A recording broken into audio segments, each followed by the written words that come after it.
Segunda-feira, dia 24 de março de 2025. Celebramos a terceira semana da Quaresma.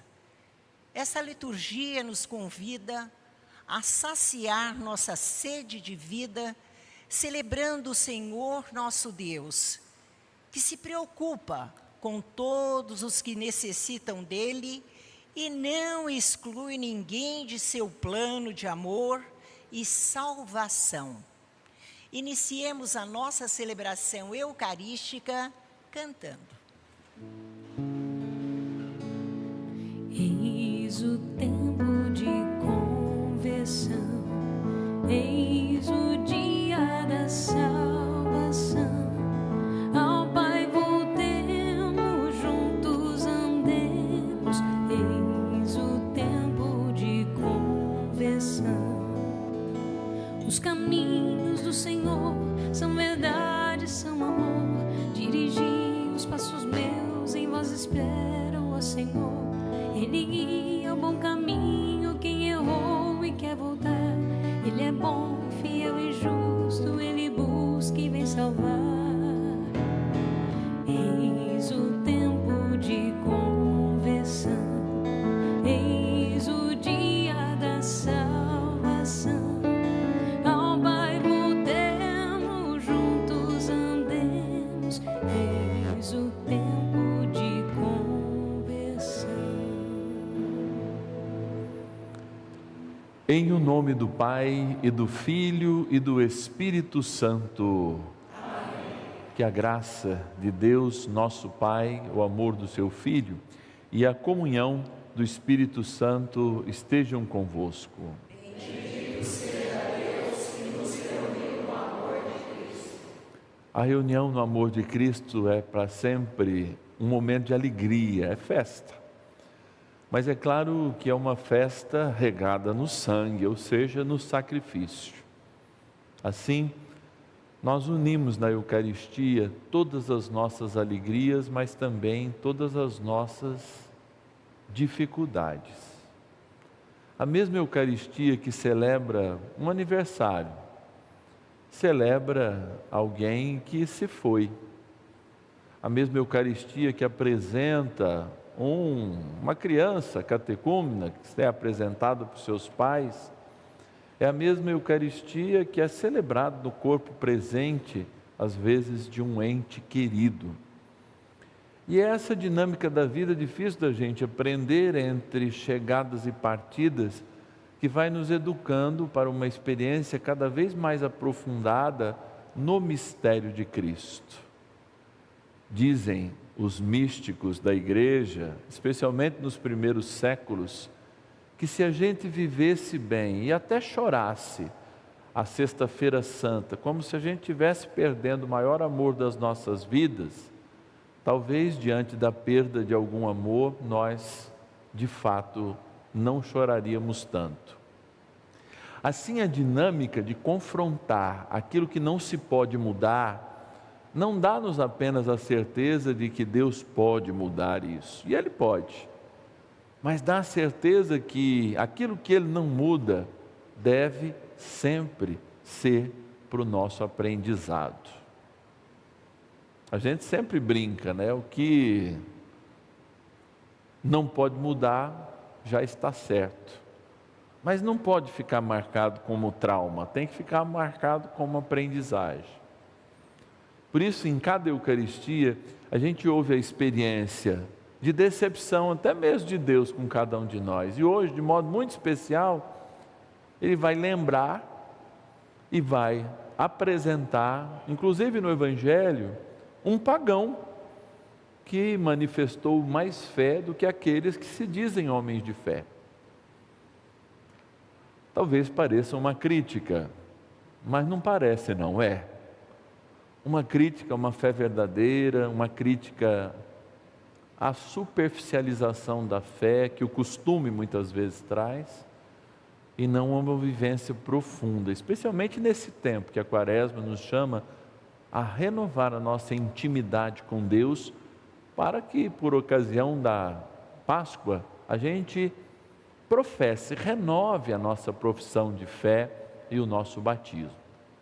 Assim, dentro de alegrias e dentro de tristezas, eu quero dizer duas intenções hoje, junto com aquelas que todo mundo traz.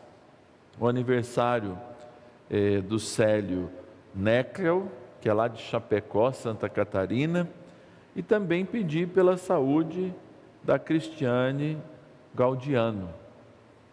E é claro, os fiéis falecidos que a gente lembra, a dona Mariana Mantovani, lá da minha comunidade, e tantos outros, né?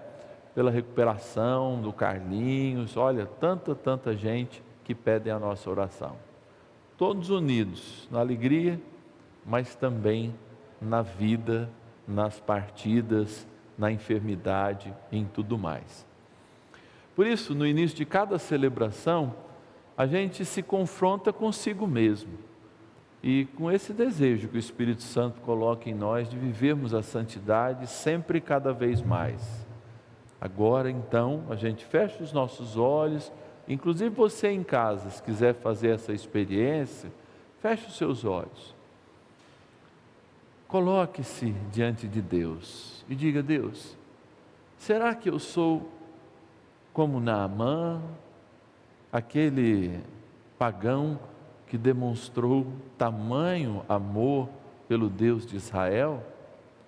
Ou será que eu, como cristão, como batizado, tenho vivido a minha fé de modo superficial?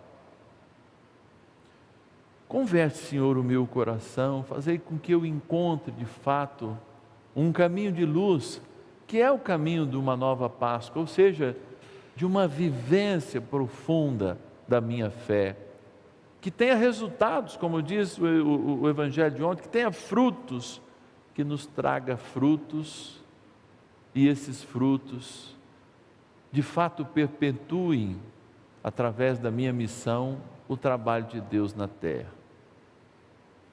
Cantando então, vamos implorar o perdão do Senhor pelas vezes que vivemos nossa fé de maneira superficial, pelas vezes em que não prestamos atenção, de fato, numa existência mística na nossa vida e espiritual, e tratamos até mesmo a religião como algo mais humanista do que verdadeiramente espiritual.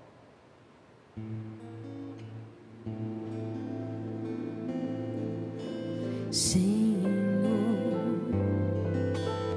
tende piedade de nós. Senhor, tende piedade de nós. Cristo,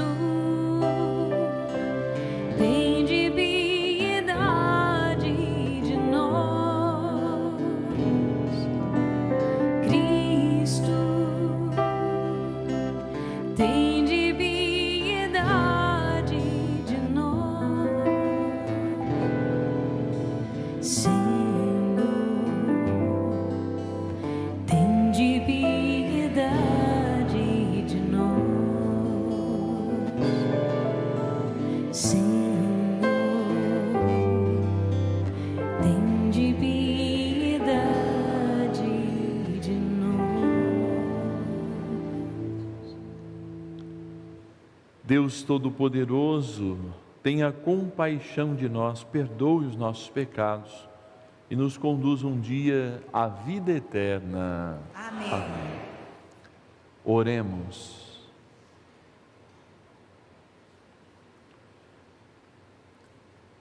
Senhor, vossa incansável misericórdia, purifique e proteja a vossa igreja, e porque sem vós ela não pode subsistir, governai-a constantemente com o vosso auxílio.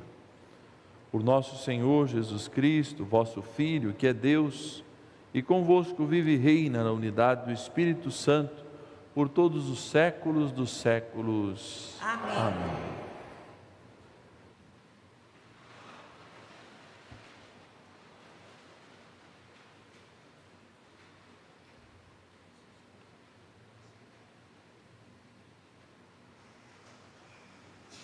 Primeira leitura, Leitura do segundo livro dos Reis. Naqueles dias, Naamã, general do exército do rei da Síria, era um homem muito estimado e considerado pelo seu senhor, pois foi por meio dele que o Senhor concedeu a vitória aos arameus. Mas esse homem, valente, guerreiro, era leproso. Ora, um bando de arameus que tinha saído da Síria tinha levado cativa uma moça do país de Israel. Ela ficou ao serviço da mulher de Naamã.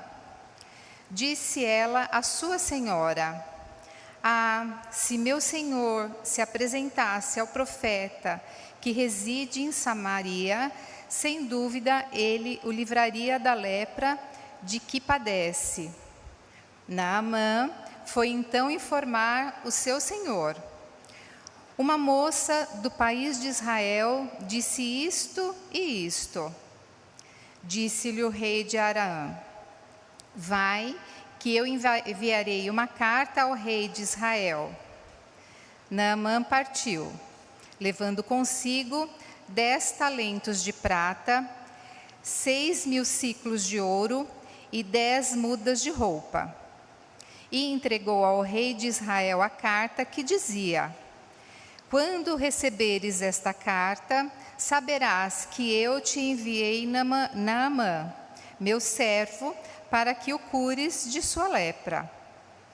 O rei de Israel, tendo lido a carta, rasgou suas vestes e disse: "Sou Deus, porventura, que possa dar a morte e a vida, para que este me mande um homem para curá-lo de lepra? Vê-se bem que ele busca pretexto contra mim." Quando Eliseu, o homem de Deus, soube que o rei de Israel havia rasgado as vestes, mandou dizer-lhe: "Por que rasgaste tuas vestes? Que ele venha a mim para que saiba que há um profeta em Israel." Então Naamã chegou com seus cavalos e carros e parou à porta da casa de Eliseu. Eliseu mandou um mensageiro para lhe dizer: "Vai, lava-te 7 vezes no Jordão, e tua carne será curada e ficarás limpo."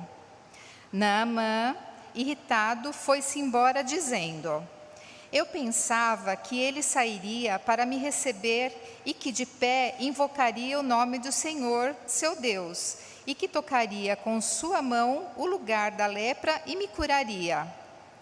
Será que os rios de Damasco, o Abana e o Farfar não são melhores do que todas as águas de Israel, para eu me banhar nelas e ficar limpo?" Deu meia volta e partiu indignado. Mas seus servos aproximaram-se dele e disseram-lhe: "Senhor, se o profeta te mandasse fazer uma coisa difícil, não a terias feito? Quanto mais agora que ele te disse: lava-te e ficarás limpo."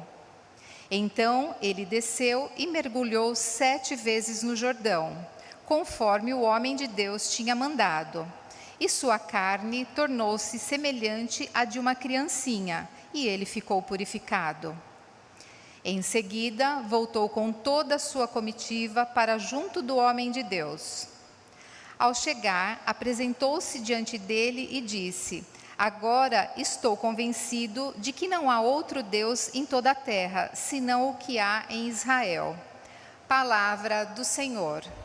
Graças a Deus.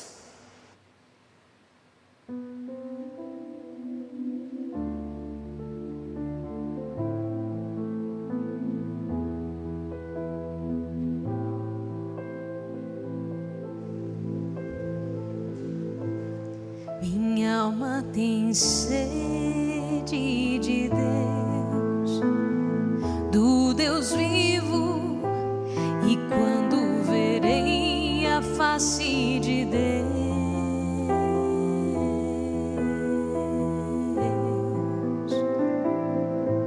assim como a corça suspira pelas águas correntes, suspira igualmente por vós, ó meu Deus.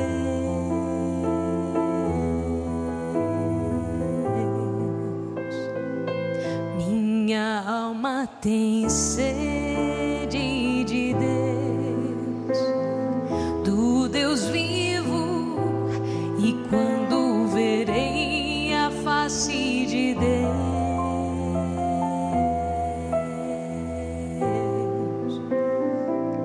a minha alma tem sede de Deus e deseja o Deus vivo, quando terei a alegria de ver a face de Deus.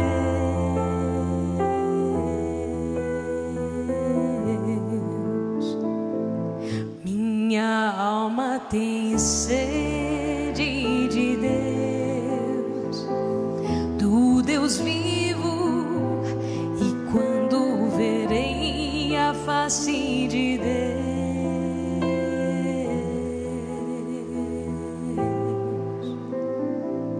enviai vossa luz, vossa verdade, elas serão o meu guia, que me levem ao vosso Monte Santo, até a vossa morada.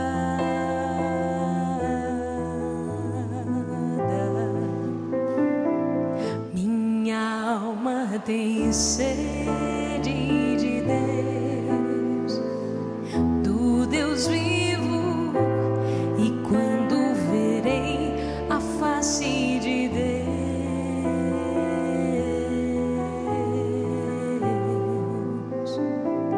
então irei aos altares do Senhor, Deus da minha alegria, vosso louvor cantarei ao som da harpa, meu Senhor e meu Deus.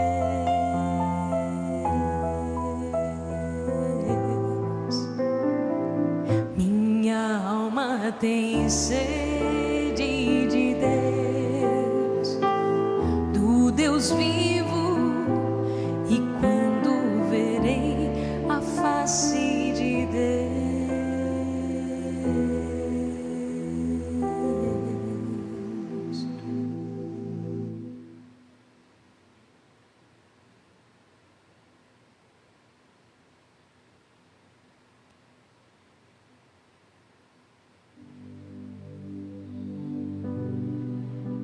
fala, Senhor,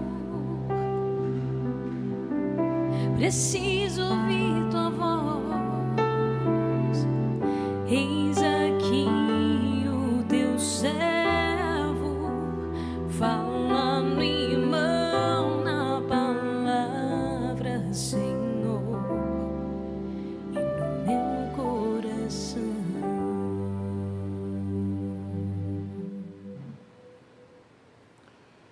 O Senhor esteja convosco. Ele está no meio de nós.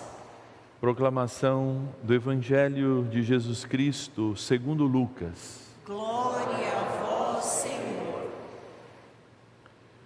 Jesus, vindo a Nazaré, disse ao povo na sinagoga: em verdade, eu vos digo que nenhum profeta é bem recebido em sua pátria.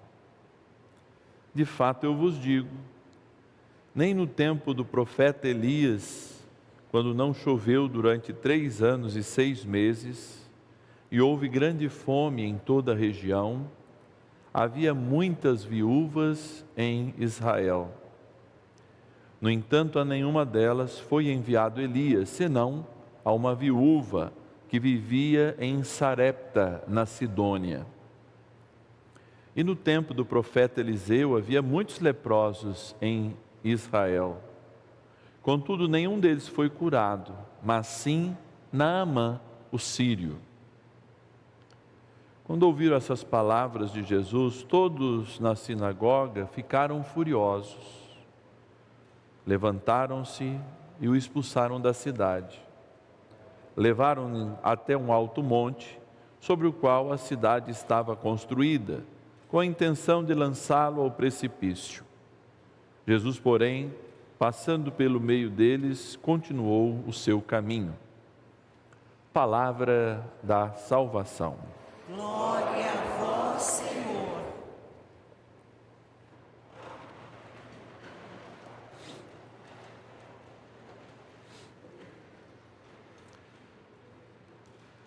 A história de Israel como um povo é uma história que a Bíblia trata como se Israel fosse de fato uma pessoa. Em muitos momentos, não é só Jacó que depois de receber a missão se tornou Israel com seus filhos e toda aquela história, mas Israel por vezes é um personagem. E a gente é Israel. Muitas vezes nós nos esquecemos que Israel não é um país apenas. Foi um país, não é? Cujo, na sua maioria, os judeus, mas muitos, né, outros povos, inclusive de outras religiões, habitando naquele lugar, foi constituído após a Segunda Grande Guerra. Ele havia sido dizimado no ano 70, para vocês terem uma ideia, né? E depois aí de 1900 anos, né, um pouco menos, ele foi reconstituído como um país, como uma nação. Dentro de Israel moram cristãos há muitos anos, desde lá do ano 70 também, em que alguns por ali ficaram, constituíram e continuaram sua história. Há muçulmanos, não é? Lá também.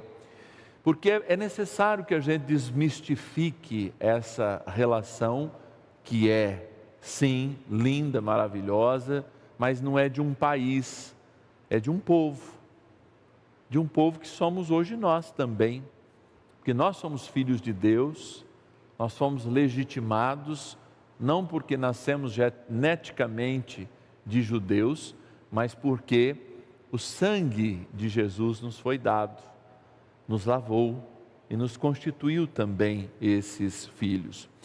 Por que eu estou dizendo isso? Porque, de fato, a gente, como cristão católico, tem uma cultura bíblica muito razoável, muito superficial, muito só para usar muito pouco, porque a gente tem pouco artifício. Tanto que quando nos chega um irmão, cristão também, mas de uma outra denominação religiosa, ele diz 2, 3 palavras e coloca dúvida na gente. Muitos de nós que se diz cristão, que se diz catequista, que se diz, não tem o catecismo da Igreja Católica em casa. Sabe um livro amarelo? Editado pela primeira vez por São João Paulo II, em 1992, que se a gente tem a Bíblia e se diz católico, a gente tem que ter também o catecismo da Igreja Católica, que nos ensina justamente esses meandros da fé, como Deus tratou a coisa na primeira aliança e como Jesus vem tratar na segunda e eterna aliança, ou seja, naquela que Ele firmou na cruz. E aí nós constituímos não uma criança, como aliás uma criança que precisa de catequese também, porque a cada dia o padre mesmo, ontem até na minha homilia eu levei o catecismo da Igreja Católica dizendo, olha, esse já é o terceiro, né? Ele gasta como a Bíblia, porque todos os dias o padre está lá consultando, justamente para experimentar a nossa fé, e para experimentar quais as lições da nossa fé nós aprendemos com os nossos irmãos da primeira aliança, e que é necessário que a gente não repita hoje. Então, a primeira leitura, longa, lindíssima, fala de um profeta que ganha ali 3 capítulos no livro dos reis, mas que é um dos maiores deles, que é justamente Elias. Elias com o poder de cura, Elias no desafio, mas Elias eminentemente humano. Elias representa também cada um de nós.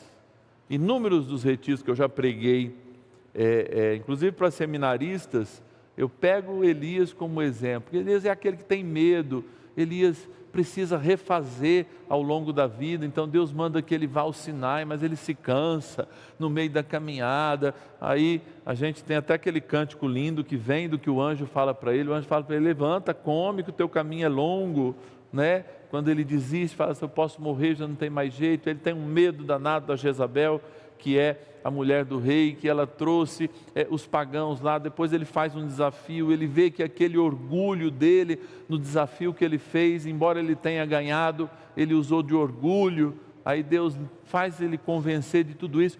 Ou seja, ele é um ser humano normal, é um ser humano passível, como nós líderes somos seres humanos normais, passíveis de errar, inclusive teologicamente. Mas é claro que a dimensão de quem fala em rede nacional, ou é um grande influenciador numa mídia, mesmo da internet, pega-se um peso muito maior, né? Mas, contudo, todavia, entretanto, somos passíveis, somos humanos. E é essa humanidade que Deus quer trabalhar. Por isso, todos os anos a gente repete essa experiência, para não ser igual, no sentido de repetir, mas repete essa experiência da misericórdia de Deus, porque é natural que a gente se afaste, é natural que a gente diminua o nosso tempo de oração, é natural que a gente, de fato, comece ou volte a cometer pecados que a gente já tinha cometido e por vezes já passou anos sem cometer, mas de novo, um deslize, uma lembrança, uma atitude mesmo de outras pessoas, fazem a gente mergulhar nisso. Por quê? O que Jesus sempre fala indiretamente é que a gente não aprofunda essa experiência, então a gente fica sempre na superficialidade. Aí o que ele fala? Uma coisa que é construída na areia, que é superficial, não é construída na rocha, o primeiro vento derruba, aí a gente precisa se reconstruir. Existem muitas decisões tomadas no nosso coração de santidade que a gente não precisa mais voltar atrás, já estão firmadas na rocha, numa experiência profunda com Deus. Mas existe uma porção de outras que ainda estão constituídas sob a areia na nossa vida. E a Quaresma vem para dizer: olha, vamos tentar de novo reaprofundar essas coisas superficiais, a vivência da fé. E aqui está Naamã. Você sabe quando a gente toma um trauma danado e fica com raiva, quando a gente é criança, somente quando tem irmãos. Eu sou filho de pai separado, vocês sabem, mas eu tive 3 irmãos por parte de pai, um faleceu, o Eric está no céu, apresento ele em todas as missas, e tenho a minha irmã Érica e Elita, que é só por parte de pai. Mas quem tem irmão em casa, tem sempre uma comparação assim, ó, o José conseguiu e o Mário não consegue. Mas se o José conseguiu, é criado na mesma casa, come no mesmo prato, por que você não consegue, José? Não tem essa comparação? Talvez ela seja uma experiência traumática para alguns de nós, talvez seja. Mas, contudo, todavia, entretanto, ela diz assim: se um conseguiu, por que você não consegue? Ela nos desafia. Se o Mário conseguiu, por que José não consegue? Se o fulano conseguiu, teu irmão, por que você não consegue? E aqui, o livro do Reis, que é um livro histórico, ele está dizendo assim: Naamã conseguiu uma cura, por que você não consegue? Todo mundo já tem a resposta aqui, é por causa da fé. E vejam como é bonito isso, porque não é uma pregação midiática, não é um testemunho que se dá, é assim, de alguém considerado grande, de alguém vestido com os vestimentas do rei, não é um sacerdote instituído, é a serva que foi tomada numa guerra. Olha que coisa, a serva que foi tomada numa guerra, porque ela não era serva da esposa de Naamã, ela é a serva de algum daqueles que trouxe ela, que perdeu a batalha e que Naamã, como era o chefe lá, ganhou a batalha, resolveu pegar aquela serva para servir a sua esposa. Por vezes a gente acha que anunciar a Deus, a gente precisa deste palanque aqui. que a gente precisa de um canal de televisão que nos leve a milhares de lares. Não, não. Eu posso ser escravo. Eu posso me achar sem importância. Eu posso ser o último dos últimos, como era aquela escrava, aquela serva. Mas o que eu não posso é deixar de anunciar. Aliás, até eu, se só anunciar aqui e não anunciar onde eu estiver, é hipocrisia pura. Vou ser superficial como todos. Então vocês veem que a palavra de Deus, ela arruma um jeito de chegar até aquela pessoa que merece recebê-la. E esta serva, que era serva dos inimigos e foi tomada, anunciou: olha, eu conheço um grande profeta em Israel, vá até ele. Mas aquela palavra para um chefe de guerra, para um ministro de guerra, de uma serva, repito, que foi tomada pelo inimigo e entrou dentro de casa, poderia soar como o quê? Até como um golpe, mas não era. Instituiu-se uma verdade, e Naamã segue. Diz Naamã que pegou dinheiro, né, porque era uma caravana, vocês imaginam, embora seja ali 300, 200, 300 quilômetros ali da sede da Síria, Naamã desce, e ele quer ver o profeta, mas ele se decepciona com o profeta. A primeira experiência da fé é a decepção, é ser atendido do jeito que Deus quer, não do jeito que eu quero. Então, quantos de nós briga com o padre, com a igreja, briga com Deus, porque Deus faz aquilo que Ele quer na hora que Ele quer, e não a minha vontade. Então, Naamã dá duas provas de fé, mesmo não sendo judeu. A primeira, sair para encontrar, fazer uma grande peregrinação.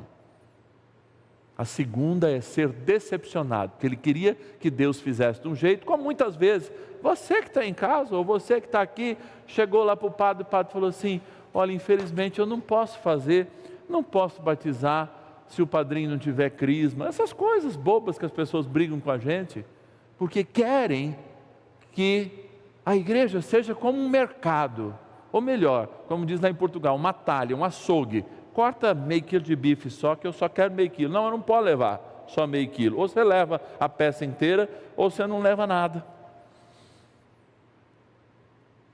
Naamã tem esse desejo, ele leva ouro, ele queria oferecer ouro lá, porque ele falou: se ele me curar, eu dou todo o ouro que eu tenho. Mas não, o profeta diz: vai lá e toma banho no córgo. A Síria, eu já fui à Síria, ela tem rios largos assim, sabe, de 50, 60 metros, que correm água, que vem dos montes ali da Turquia, aquele lado. Israel só tem um rio, que nasce nas colinas do Golã. Não chove lá, chove 10 dias no ano. O rio é um córrego, que vai daqui de onde o padre está, até ali a porta dos 5, 6 metros do Rio Jordão. Agora que ele é represado num pedaço. E é sujo, porque você imagina quantas pessoas não se utilizam daquele rio. Naamã tem uma segunda decepção. Vai banhar nesse rio aí. Naamã não sabia que era obedecer o profeta que o curaria. Ele pensou que era o rio. Ele falou assim: mas lá na Síria é transparente, eu bebo a água do rio, aqui eu vou ter que passar nesse rio que não tem água transparente, que é sujo, desse tamaninho, esse córrego. E alguém fala para ele: só veio até aqui, o que custa? E Naamã, ministro da guerra da Síria, desce, faz a ablução de acordo com o que o profeta pede e sai curado. Então, a primeira lição dessa Bíblia, desta palavra de Deus codificada, é assim: obedeceu, você consegue. Me parece que isso soa também aquela coisa que a gente aprende do pai e da mãe, né? Se obedecer, você vai ter tudo. Se desobedecer, você não vai ter nada. É a mesma relação que nós vamos perdendo ao longo do tempo, quando Deus não vai nos realizando, a gente vai decepcionando, e a gente vai resgatando essa intimidade. A ponto que vocês vão ler nos próximos dias, Naamã fica tão contente com aquilo, que ele quer levar um tanto de terra de Israel, achando que se não é o rio, vai ser a terra que é sagrada desse lugar. Por isso que a gente chama lá de Terra Santa, e cada um de nós tem um pouquinho dessa terra, às vezes num terço, às vezes uma coisa. Desde lá do Naamã.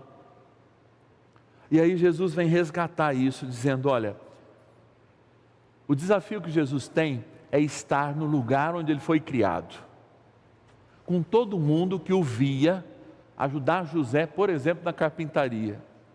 Não o via como um mestre, via sinais de grandeza naquele menino, é claro, era impossível que Deus escondesse tudo, mas ele crescia, e ainda a palavra de Deus diz, eles eram obedientes, ou seja, Deus obediente à sua mãe imaculada e ao seu pai adotivo, São José, uma criança perto do normal, que era conhecida porque brincou com os primos, porque tinha aqueles primos muito próximos, era conhecida naquele lugar como mais um. E é lá que Jesus é desafiado, para quê? Para deixar uma mensagem para eles e para nós. E qual é essa mensagem? Sem fé e sem obediência, nada feito. Nada feito. Nada feito. E eu diria mais, sem fé, sem obediência. E quando falta fé, se a gente tiver obediência e amor, o negócio acontece. Mas se não tiver, de nada adianta. E aí ele levanta e dizendo assim, olha, ele está falando para os israelitas, tá? Então era ofensivo lembrar de Naamã e da viúva, porque nenhum dos dois nem se tornou israelita ou judeu, não se converteu, não tem, a Bíblia não trata, porque não é importante, como daqui a pouco o que a gente vai falar diante de Jesus sacramentado, nosso Deus amado, é a resposta de um outro pagão, um centurião. E você vê que até hoje o pagão ensina mais do que o pregador, porque a fé do pagão é mais pura, ela é mais vislumbrada, ela é mais forte, ela é mais tênue, ela é mais resiliente do que muitas vezes a nossa. E é por isso que a gente precisa de quaresma. E rezem para chegar à próxima e tantas outras, para que a gente possa tirar nossas casinhas da fé da areia e firmar na rocha. E aí Jesus ofende de duas maneiras, para depois ser ofendido. Ele sabia, mas ele não queria deixar esse recado, tanto para a comunidade lucana, quanto para a comunidade de Nazaré, quanto para a comunidade hoje, que celebra em seu nome. Ele queria dizer, ó, Deus foi mais generoso com um homem estrangeiro e sem ter a nossa fé, porque viu mais fé nele. Deus foi mais generoso com a viúva que ele sustentou, se vocês se lembram, durante meses. Elias chegou na casa dela, só havia um pouquinho de óleo, um pouquinho de farinha, para o último pão que ela ia comer, dar para o filho comer, morrer de fome, ver o filho morrer de fome. Essa foi a fala. E Elias fala, dê-me aqui esse pão, prepare esse pão para mim. E ela prepara com fé, e não falta, enquanto Elias está na casa dela, nem o óleo, nem a farinha. São milagres do que aqueles que a gente julga não terem fé, do que aqueles que a gente julga serem pecadores, têm mais fé, mais amor e mais respeito por aquilo que a gente diz ter respeito, mas na prática não tem. De novo, nós acabamos nossa reflexão pensando na prática. Como anda a minha fé? Como anda a minha intimidade com Deus?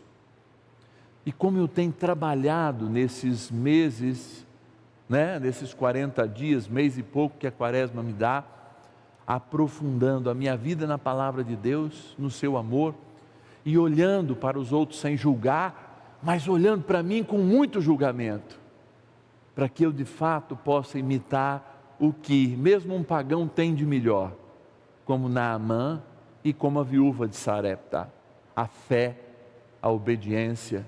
E quando falta fé e obediência, que eu tenha obediência e amor. E o milagre acontece. Parece fácil, mas é difícil.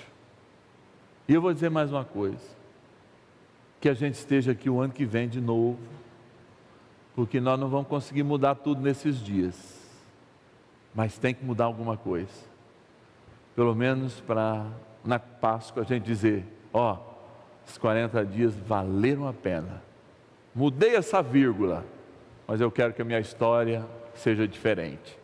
Louvado seja nosso Senhor Jesus Cristo. Para sempre seja louvado. De mãos estendidas,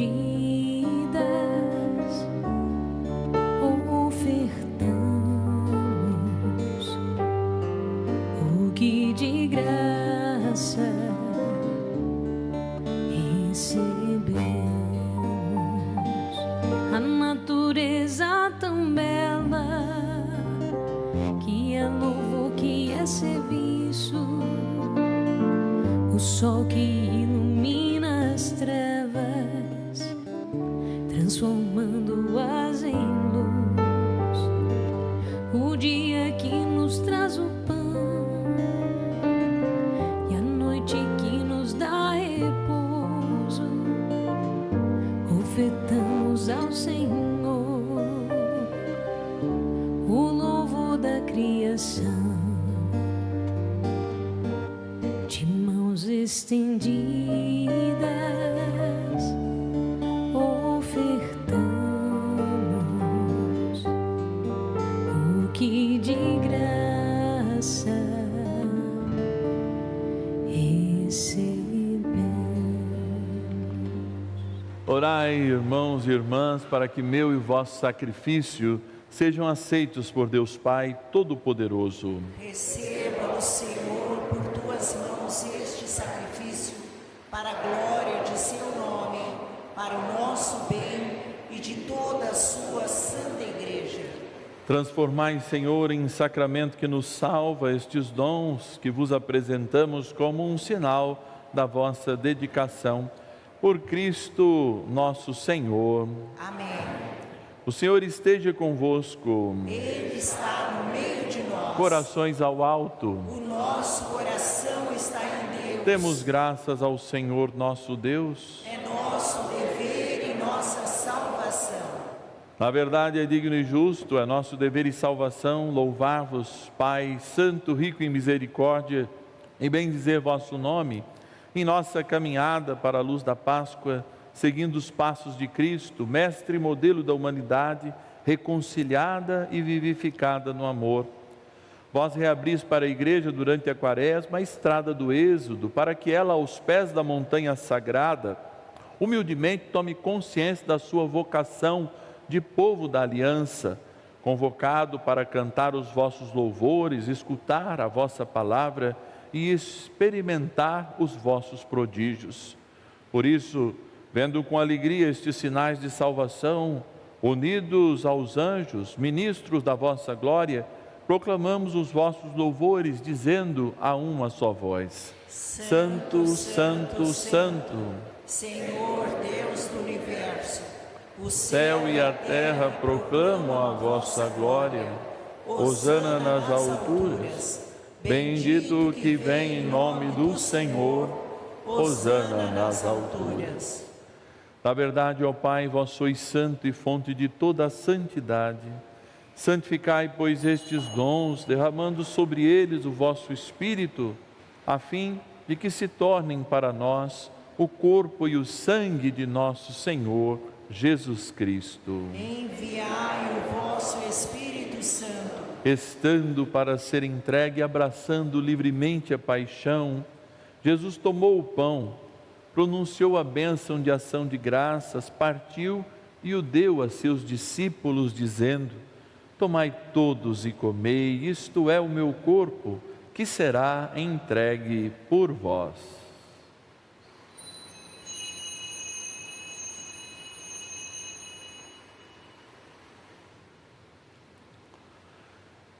Do mesmo modo, ao fim da ceia, ele tomou o cálice em suas mãos e, dando graças novamente, o deu a seus discípulos, dizendo: tomai todos e bebei, este é o cálice do meu sangue, o sangue da nova e eterna aliança, que será derramado por vós e por todos para a remissão dos pecados.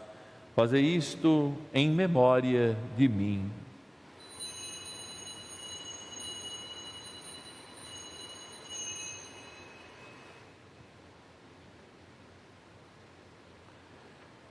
Mistério da fé para a salvação do mundo. Salvador do mundo, salvai-nos.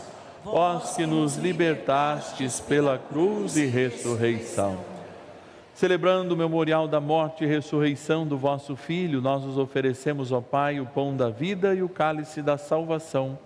E vos agradecemos porque nos tornastes dignos de estar aqui na vossa presença e vos servir. Aceitai, ó Senhor, a nossa oferta. Suplicantes vos pedimos que, participando do corpo e do sangue de Cristo, sejamos reunidos pelo Espírito Santo num só corpo. O Espírito nos una num só corpo. Lembrai-vos, ó Pai, da vossa Igreja que se faz presente pelo mundo inteiro, que ela cresça na caridade em comunhão com o Papa Francisco, com o nosso Bispo Antônio Vilar, os bispos do mundo inteiro, os presbíteros, os diáconos e todos os ministros do vosso povo.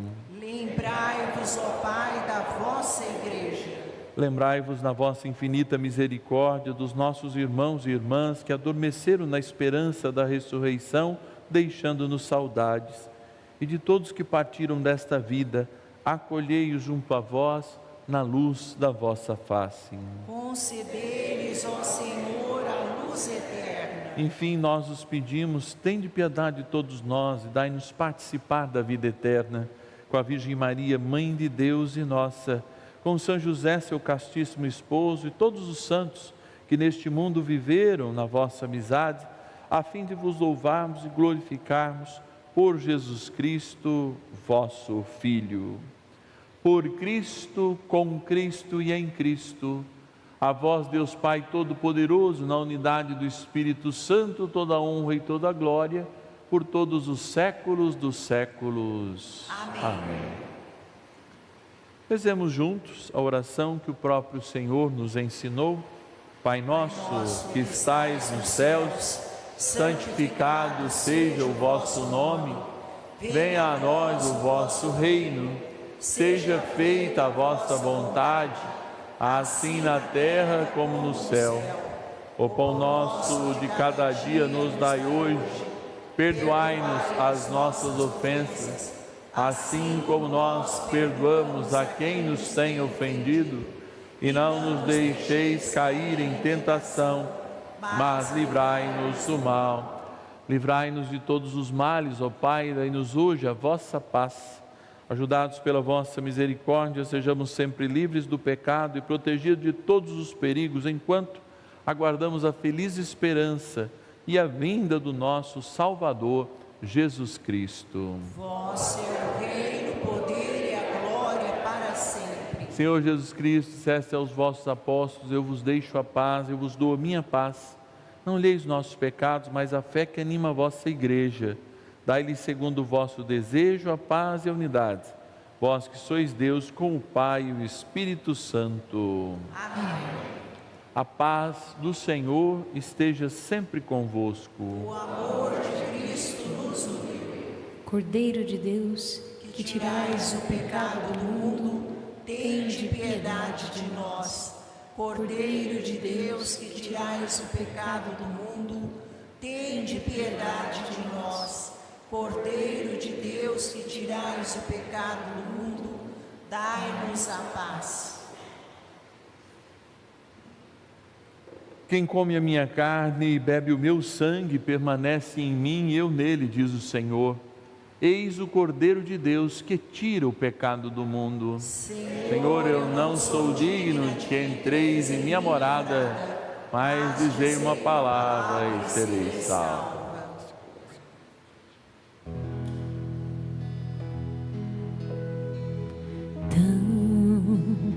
perto de mim,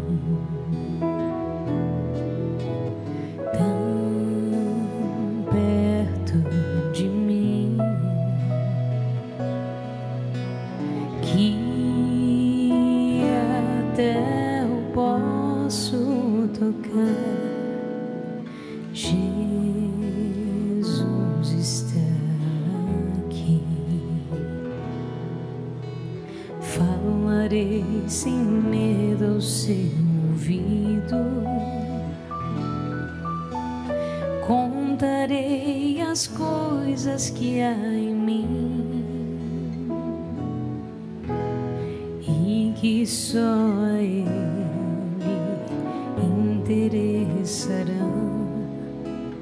Ele é o mais bonito para mim. Tão perto de mim,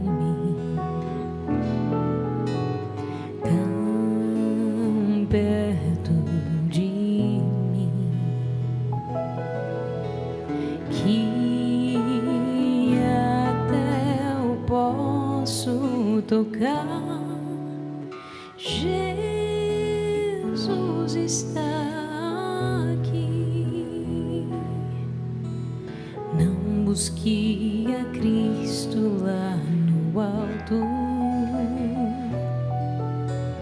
nem o busque na escuridão.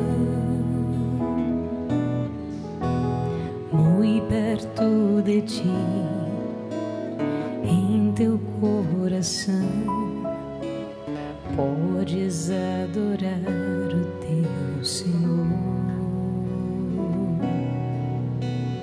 Tão perto de mim, tão perto de mim, que até eu posso tocar. Jesus está aqui. Oremos. Nós vos pedimos, Senhor, que a comunhão no vosso sacramento nos purifique dos pecados e nos conduza à unidade. Por Cristo nosso Senhor. Amém. O Senhor esteja convosco. Ele está no meio de nós. Senhor, vossa mão poderosa proteja o povo que vos suplica. Dignai-vos purificá-los, para que pela consolação na vida presente possa progredir até alcançar os bens futuros. Por Cristo nosso Senhor. Amém. Pela poderosa intercessão da Virgem Maria, Mãe de Deus e nossa, e de São José, abençoe-vos o Deus Todo-Poderoso, o Pai, o Filho e o Espírito Santo. Amém. E depois viver a fé, o amor e a obediência e encontrar os milagres do Senhor. Vão em paz e que Ele sempre vos acompanhe. Graças a Deus. Quem é esta que avança como a aurora?